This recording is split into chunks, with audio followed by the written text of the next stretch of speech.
आह जाती है फलक पर रहम लाने के लिए, बादलों हट जाओ दे दो राह जाने के लिए।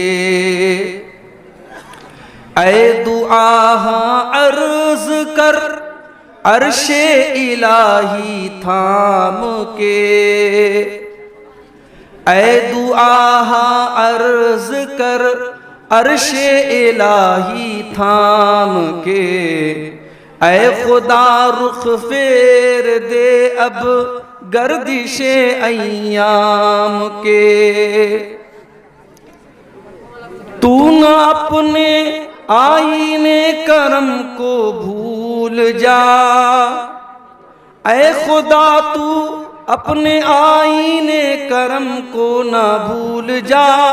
हम तुझे भूले हैं लेकिन तू न हमको भूल जा।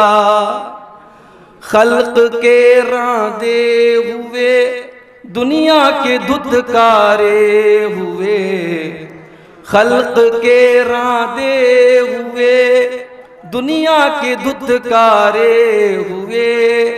आए हैं अब तेरे दर पर हाथ फैलाए हुए। खार हैं बदकार हैं डूबे हुए जिल्लत में हैं। खार हैं बदकार हैं डूबे हुए जिल्लत में हैं। कुछ भी हैं लेकिन तेरे महबूब की उम्मत में हैं। कुछ भी हैं लेकिन तेरे महबूब की उम्मत में हैं। हक परस्तों की अगर की तूने दिल जोई नहीं, हक परस्तों की अगर की तूने दिल जोई नहीं। ताना देंगे बुत के मुस्लिम का खुदा कोई नहीं। ताना देंगे बुत के मुस्लिम का खुदा कोई नहीं। आह जाती है रहम, आह जाती है रहम को, आह जाती है फलक पर रहम लाने के लिए। बादलों हट जाओ दे दो राह जाने के लिए। बादलों दे बादलों दे बादलों हट जाओ दे दो राह जाने के लिए। सदर मोहतरम, उलमाए किराम, मोहतरम बुजुर्गों, नौजवान साथियों, पर्दा नशीन माओ और बहनों, प्यारे बच्चों, मुल्क के हालात को सामने रख करके अगर कोई मौजू हमें समझ में आता है तो वो ये है कि अल्लाह की मदद कब आए। हम और आप देख रहे हैं कि हमारी मसाजिद का मामला कहां तक पहुंच चुका है। अब सिर्फ 3 मस्जिदों की बात नहीं रह गई। अब इस्लाम दुश्मन ताकतों की निगाहें इस मुल्क की हजारों मस्जिदों की तरफ है और उन्हें एक बहुत अच्छी नज़ीर मिल चुकी है, एक बहुत अच्छी मिसाल मिल चुकी है। उनकी हिम्मत और हौसले बहुत बुलंद हैं और आने वाला वक्त हमारे लिए बड़ा चैलेंजिंग है मेरे भाई। फिर हम ये भी देख रहे हैं कि आज मुल्क में 2 तरीके के कानून चल रहे हैं। एक जुर्म एक कम्युनिटी का इंसान करता है, उसके ऊपर बहुत हल्का केस होता है। पुलिस और प्रशासन उसको लेकर के बहुत ज्यादा टाइट नहीं होता। वही जुर्म और वही काम अगर दूसरी कम्युनिटी का कोई इंसान करता है, और मैं खुल के कहूं अगर वही काम मुसलमान अगर करता है तो बहुत बड़ा अपराध बन जाता है। और अब तो हालात ये हैं कि शायद दुनिया की तारीख में कभी ऐसा इंसाफ नहीं देखा गया होगा कि जुर्म कोई करे और उसकी सजा उसके पूरे घर वालों को दी जाए, उसके छोटे छोटे बच्चों को बेघर कर दिया जाए, उसके घर की औरतों को बेघर कर दिया जाए। जिस घर और मकान को बनाने में इंसान का खून पसीना सर्फ होता है, इंसान की गाड़ी कमाई खर्च होती है, पल भर में उस घर को मेरे भाइयों वीरान कर दिया जाता है और चटियल मैदान कर दिया जाता है। इंसाफ का ये नमूना इस वक्त अपने मुल्क में हम देख रहे हैं। ये मुल्क मेरे भाइयों हमारा है। और किसी शायर ने बड़ी सच्ची बात कही थी, हम खून की किस्तें तो कई दे चुके, लेकिन ऐ अर्ज़े वतन कर्ज तेरा अब भी अदा नहीं होता। ऐ अर्ज़े वतन अब भी तेरा कर्ज अदा नहीं हो रहा है। हम खून की बहुत सारी किस्तें तेरे ऊपर निछावर कर चुके हैं। बहुत सारे हमारे, कोई ब्रिगेडियर उस्मान था, कोई कैप्टन अब्दुल हमीद था, और कोई हमारा, कितने हमारे मुसलमानों के नौजवान सरहदों पर जिन्होंने अपनी जानें गंवा दी इस मुल्क की हिफाजत के लिए। और आज इस मुल्क में उस मुसलमान से ये कहा जाए कि ये मुल्क तेरा नहीं है, इस मुल्क में तेरा कोई काम नहीं है, तू अजान नहीं दे सकता, तू नमाज नहीं पढ़ सकता, तू अपने दीन और ईमान पर कायम नहीं रह सकता। ये सवाल आज उस मुसलमान से किया जा रहा है। मेरे भाइयों, बड़ी नाजुक घड़ी है। जरा तारीख के पन्ने उल्टो, 1400 साल पहले चलो। अभी मोहम्मद रसूलुल्लाह अरब की धरती पर नहीं आए हैं। अभी अल्लाह के आखिरी नबी दुनिया में उनका जन्म नहीं हुआ है। आपके जन्म से 40 या 50 दिन पहले का वाक़या। यमन का एक बादशाह है, उसका नाम अब्रहा है। उसको मालूम हुआ कि अरब की धरती पर खाने काबा नाम की एक बिल्डिंग है, इमारत है, और उस खाने काबा का तवाफ लोग करते हैं, लोग हज करते हैं, लोग उम्रा करते हैं। उसने अपने यमन की राजधानी सना के अंदर एक बहुत बड़ा उसने इमारत बनवाई, स्ट्रक्चर बनवाया, और हुक्म दिया कि आज के बाद यमन के लोग, उनको हज करना होगा, उनको उम्रा करना होगा। वो खाने काबा नहीं जाएंगे, वो मक्का नहीं जाएंगे, वो मेरे इस बनाए हुए घर का तवाफ करेंगे और यहां आकर के वो अपनी इबादत करेंगे। वो अब्रहा ईसाई था, क्रिश्चियन था, लेकिन खाने काबा का एहतराम उन मुशरिकों के दिल में भी था। वो मुशरिक थे, वो बुतों के पुजारी थे, मगर खाने काबा के बारे में उनका ये अकीदा था, ये अल्लाह की इबादत का पहला घर है। ये इब्राहीम अलैहिस्सलाम ने इस घर को बनाया है, और इब्राहीम अलैहिस्सलाम से पहले भी ये घर मौजूद था। ये धरती पर अल्लाह की इबादत का पहला घर है। लोगों ने अब्रहा के बनाए हुए उस नकली काबा का तवाफ करना तो बड़ी दूर की बात है, और उसकी जियारत करना तो बड़ी दूर की बात है। लोगों ने इतनी इंसल्ट की कि उस इमारत के अंदर जाकर के उन्होंने पाखाना कर दिया, पेशाब कर दिया, गंदगी कर दी। अब्रहा को तैश आया, गुस्सा आया। उसने ये नहीं पता करवाया इस मेरे बनाए हुए स्ट्रक्चर में किसने पाखाना किया, किसने पेशाब किया, किसने गंदगी की। उसने कहा कि अब मैं खाने काबा को ही मिटा डालूंगा, न रहेगा बांस न बजेगी बांसुरी। उसने बहुत बड़ा लश्कर तैयार किया, और शायद दुनिया के इतिहास का और दुनिया की तारीख का यह पहला लश्कर था जिस लश्कर में हाथियों को इस्तेमाल किया गया। अब्रहा खुद बहुत बड़े हाथी पर सवार होकर आया था, और दुनिया की नजरों ने देखा कि यमन का ये बादशाह अपने हाथियों के साथ खाने काबा पर हमला करने के लिए यमन से निकला है। और जब मक्का की सरहदों में दाखिल हुआ, इसके सिपाहियों ने कुछ ऊंटों को पकड़ लिया। कुछ ऊंट थे वहां पर, उन ऊंटों को पकड़ लिया और उन ऊंटों को अपना बना लिया। वो ऊंट किसके थे? वो अल्लाह के रसूल के दादा अब्दुल मुत्तलिब के ऊंट थे। अब्दुल मुत्तलिब को पता चला अब्रहा के सिपाहियों ने मेरे ऊंटों को पकड़ लिया है। अब्दुल मुत्तलिब आते हैं और अब्रहा से कहते हैं, अब्रहा मेरे ऊंट मुझे वापस कर दो। अब्रहा को मालूम था अब्दुल मुत्तलिब खाने काबा के मुतवल्ली हैं, खाने काबा की चाबी उनके पास रहती है। अरे अब्दुल मुत्तलिब, मैं तो तुम्हें बहुत नेक इंसान, बहुत अच्छा इंसान समझता था, तुम तो बहुत मेरे मियार से बहुत कमतर निकले। अरे अब्दुल मुत्तलिब, तुम्हें मालूम है मैं यमन से चल करके तुम्हारे खाने काबा को गिराने आया हूं, जिस खाने काबा को तुम अल्लाह का घर मानते हो, जिस खाने काबा को तुम इतना एहतराम करते हो कि तुम उसका तवाफ करते हो और हज और उम्रा करते हो, ऐ अब्दुल मुत्तलिब, उस खाने काबा की तुमको कोई चिंता नहीं है और तुम अपने ऊंटों को मेरे पास लेने के लिए आए हो। इसका मतलब ये हुआ कि तुम्हें अपने ऊंटों से ज्यादा प्यार है, तुम्हें खाने काबा से कोई प्यार नहीं है। अब जरा जवाब सुनना अब्दुल मुत्तलिब का।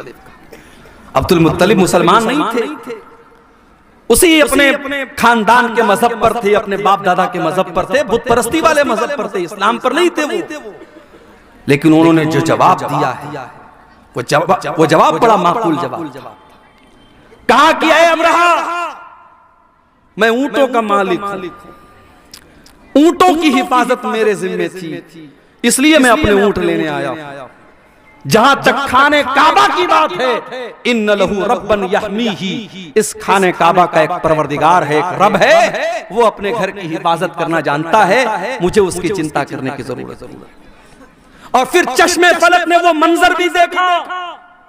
अबरहा अपने हाथियों से जब इशारा करता है, हाथी शाम क्या रुख करने के लिए तैयार है, हाथी जो है यमन की तरफ वापस जाने के लिए तैयार है, हाथी तीनों डायरेक्शन में जाने के लिए तैयार है। मगर हाथी को जब ये कहा जाता है तू खाने काबा की तरफ चल, हाथी 1 इंच चलने के लिए तैयार, 1 इंच हाथी आगे बढ़ने को तैयार नहीं।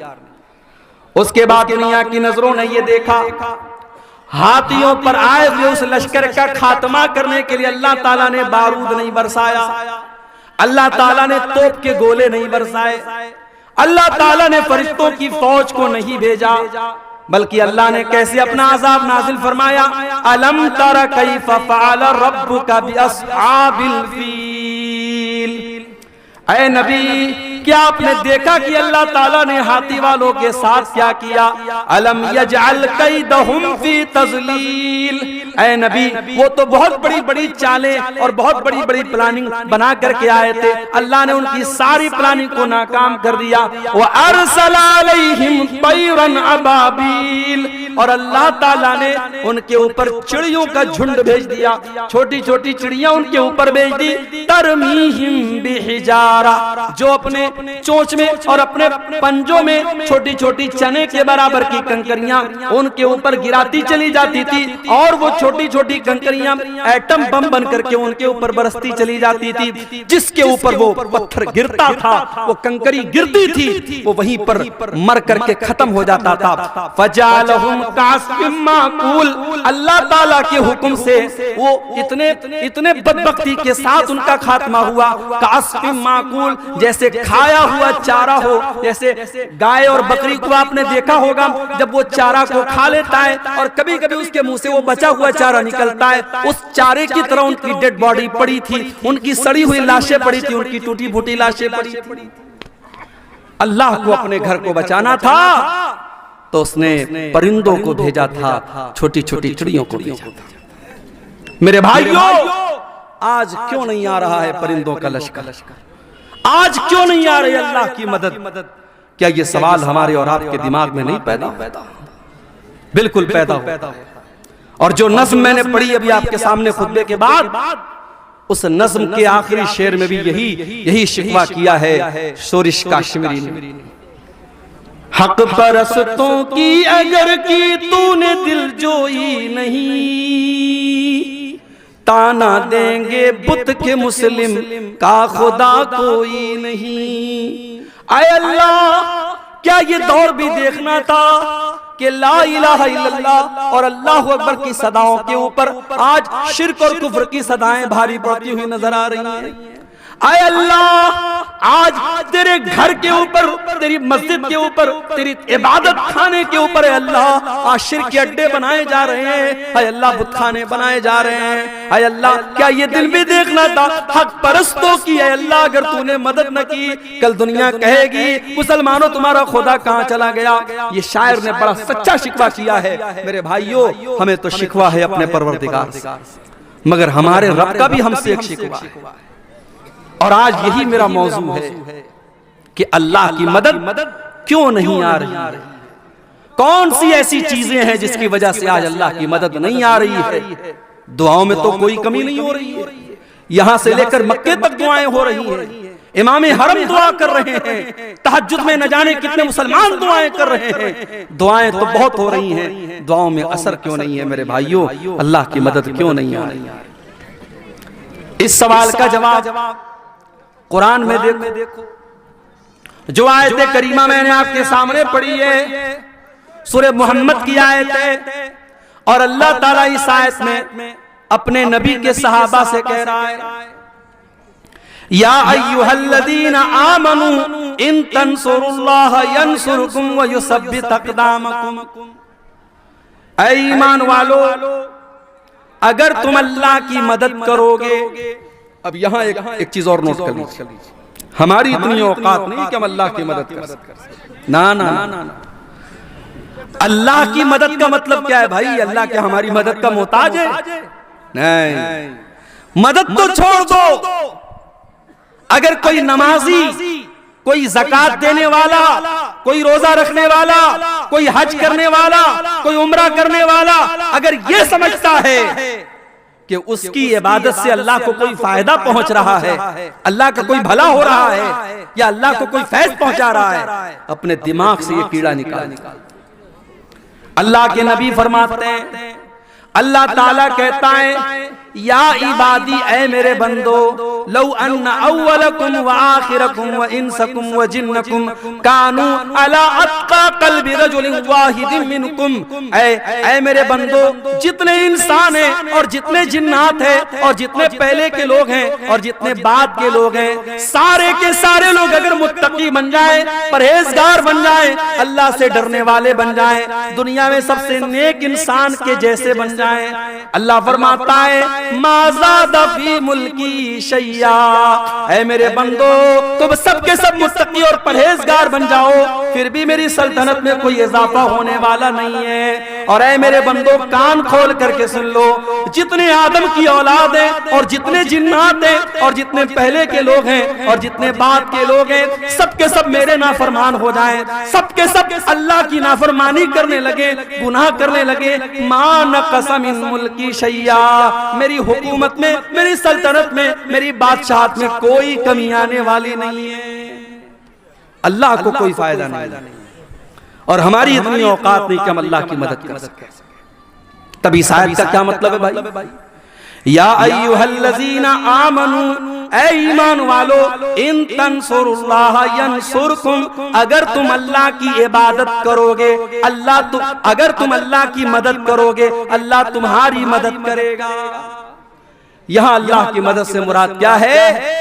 अल्लाह के दीन की मदद, अल्लाह के दीन की मदद। अगर तुम अल्लाह के दीन की मदद करोगे, अगर तुम इस्लाम की मदद करोगे, अगर तुम इस्लाम की हिफाजत करोगे, अगर तुम अल्लाह के दीन का ताउन करोगे, अगर अपने ताकत के जरिए, अपने माल के जरिए, अपने इल्म के जरिए, अपने जिस्म के जरिए तुम अल्लाह के दीन की मदद करोगे, अल्लाह तुम्हारी मदद करेगा। अब जरा मुझे एक सवाल का जवाब देना। ढोल बज्जा इस गांव का नाम है। मेरे भाइयों, जरा अपने दिलों पर हाथ रख के बताना, सुबह आंख खुलती है तब से लेकर रात में बिस्तर पे जाने के टाइम तक जरा गौर करना, हर शख्स गौर करे, हम अल्लाह के दीन की कितनी मदद करते हैं। हमारी जात के जरिए अल्लाह के दीन को क्या मिला? अपने लिए तो बहुत कुछ हमने कर लिया, बच्चों के लिए बहुत कुछ कर लिया, बीवी के लिए बहुत कुछ कर लिया, घर वालों के लिए बहुत कुछ कर लिया। हमारे 24 घंटों में हमने अल्लाह के दीन के लिए क्या किया?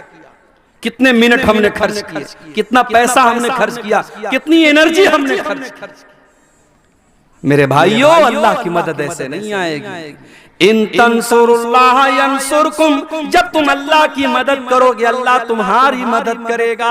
और अल्लाह तुम्हारी मदद ही नहीं करेगा, व युसब्बित अक़दामकुम, बड़े से बड़ी सुपर पावर तुम्हारे सामने आ जाए, बड़े से बड़े हथियार तुम्हारे सामने आ जाए, तुम्हारे पैर के अंदर कभी लग़ज़िश नहीं आएगी, अल्लाह तुम्हारे कदम को जमा करके रख देगा।